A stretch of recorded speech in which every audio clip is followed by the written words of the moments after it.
Assalamu alaykum. Kitap o'qish munbiri avlodlar torbetiga xush keldiniz. Mening ismim Nuriya Rahman. Men hozir Gretsiyaning Paris arlida. Bugun 30 kunlik Ramazon oyi oxirlashgan bayram kuni. Men kitap o'qish munbiridagi barliq qarindoshlarimga vakolatan munbirimizga mushtarlarning, hadi singillarning, aka inilarning ulug' ro'za hayitini qutlaqlayman. Hammamizning ro'za hayitimiz muborak bo'lsin. Bugun mana shu hayit munosabati bilan sizlarga o'qib bermoqchi bo'lgan asar dangliq olimimiz marhum Abdushukur Muhammad Eminning Arifnoma nomli bu kitobga kirgizilgan bir nasr. Tabassum. Xo'sh.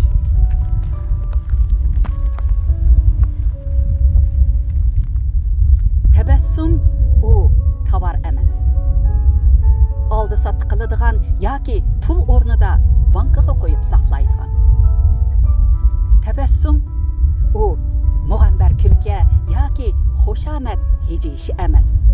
Nopok niyatni bezab julalandiradigan va bir boshqa oliy markalik tamokidek yonchuqqa selib yuradigan. Tabassum inson qalbining sirtlashgan nadir gul chechigi. İnsani hissiyatning xushbo'y kipar anbiri. Tug'ut azobida faryod chekkan ona dunyoga ko'z ochgan bu biqining tunji yig'i ovozini anglaganda tabassum qiladi. Mayli o'z yoki o'zga farzandning tunji qitim taytanlab mang'anini ko'rgan kishi tabassum qiladi. U pok hesdashlik ruhining iqtidori, talpinishi va jolalasi sifatida inson go'zalligining bebaho angushtari bo'lib maydonga keladi. Tabassum hurmat va iftixor yordamisi tarzida kishilik munosabatida chaqnaydigan marvoyit. Biz mehmonlarimizni tabassum bilan kutib olamiz. Usullarda hurmat va zo'q tabassumni ifodalaymiz.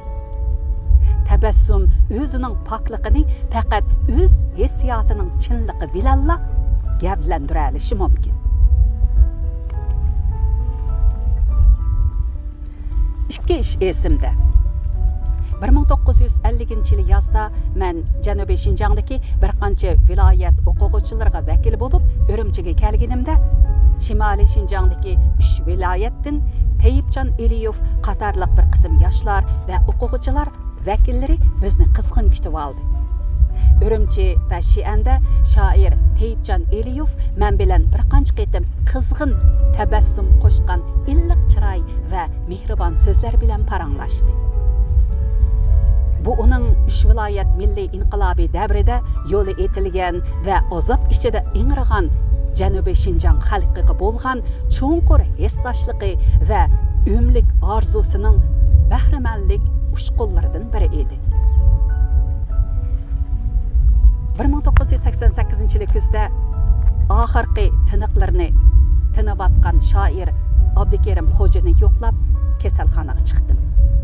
Abdukerim Xo'ja karvetidan ayrimcha qo'zg'olib o'ltirib, ojizlab ketgan ovozi bilan men boshqalar taqab qo'ygan rangli ko'zoynak bilan sizga 20 yil xato qaradim. 2-3 yil bo'ldi. Bu ko'zoynakni cho'rib etib qarasam, siz u hayajon va mardona so'zlarni aytib, ko'ksidan bir ig'ir toshni eliyotgandek yeniklab tabassum qildi. Bu tabassum uning ko'zidimi, so'zidimi barq urib turadi. Men ixtiyorsiz ko'zimga yosh oldim.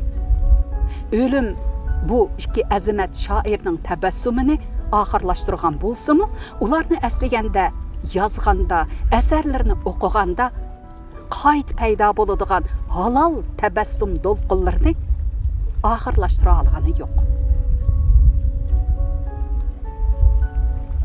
Tabassum talmirgan ko'ngil bulbuli uchrashgan gul jilvisi, talpingan yurak kepiniga erishgan gul shirnisi.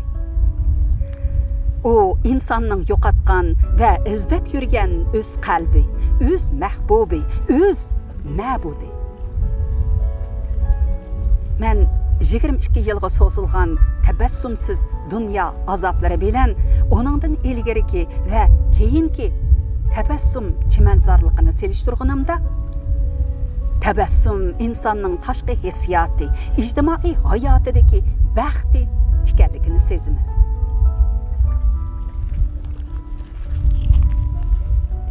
Tabassum ijtimoiy muhabbat. O'zi bilan o'zgining qalbini bir rishtada suyundirgan. Tabassum oliy xayrixohlik. O'zi bilan o'zgining his tuyg'usi, zo'q iftixori, rag'bat va hurmatini bir obrazga mujassam qilgan. Tabassumliq turmush baxtlik. Tabassumliq oila inoq oila. O'ylaymanki, tabassum faqat oila sirtidagilarga qartilgan, qizil sirlangan darvoza yoki to'z shakli chekilgan parda bo'lmasi kerak. Oilada er ayol toki umrining oxirigacha o'zaro tabassumga muhtoj. Tabassumsiz muhit kasalchan muhit. Uning xizmati tez qiritish va tez o'ltirishdan iborat. Gülini sırtqa, tikinini oila ichiga qiladigan baxtsiz oilalar yo'qotayotgan tabassum go'hurini to'mallab pul va yoki zibu zinnat buyumlari bilan qayta tepib olish mumkin emas.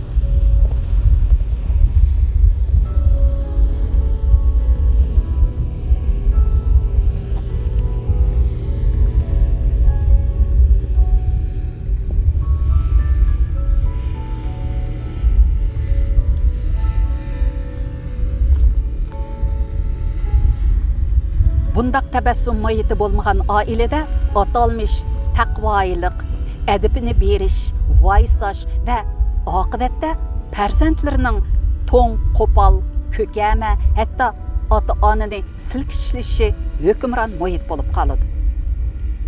Yozg'i bulbul, qishqa to'nqaga mana bu ikki xil oila muhitining yarishqi. Tabassum raqobatga to'lgan dunyoda eng pak, eng ezgu insoniy ong fikr, his va hisdoshlikning mash'ali.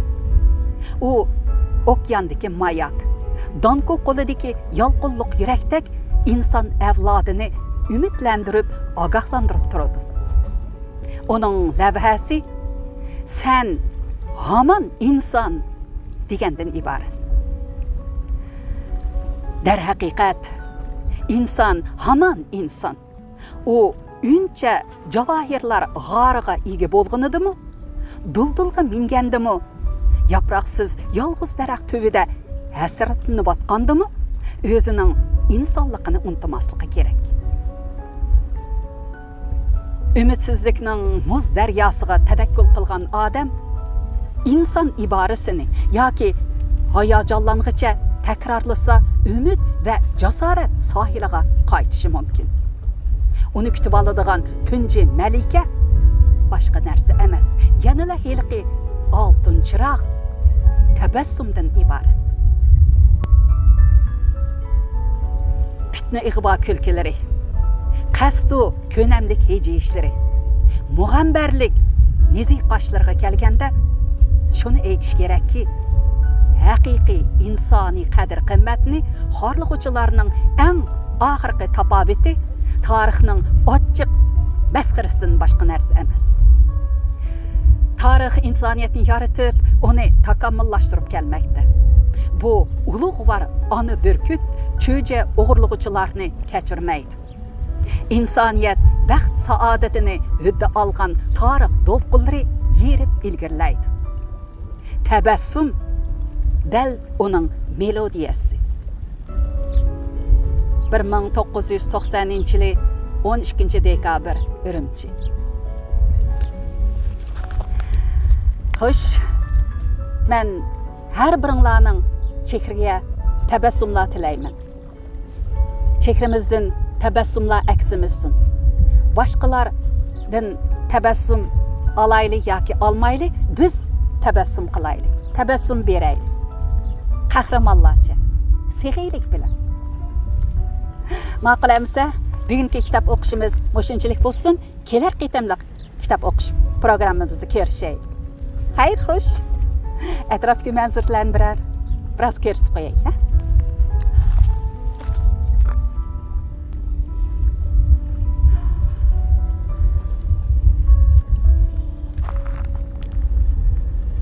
Quyosh parlab turgan chiroyli kun bo'ldi.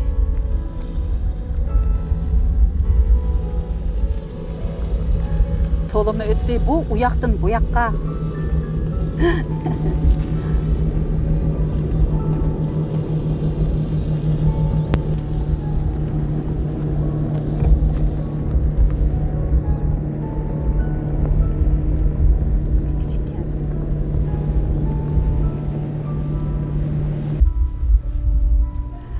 Xayr, xo'sh, kelar qitim ko'rishaylik. Tabassum qiling.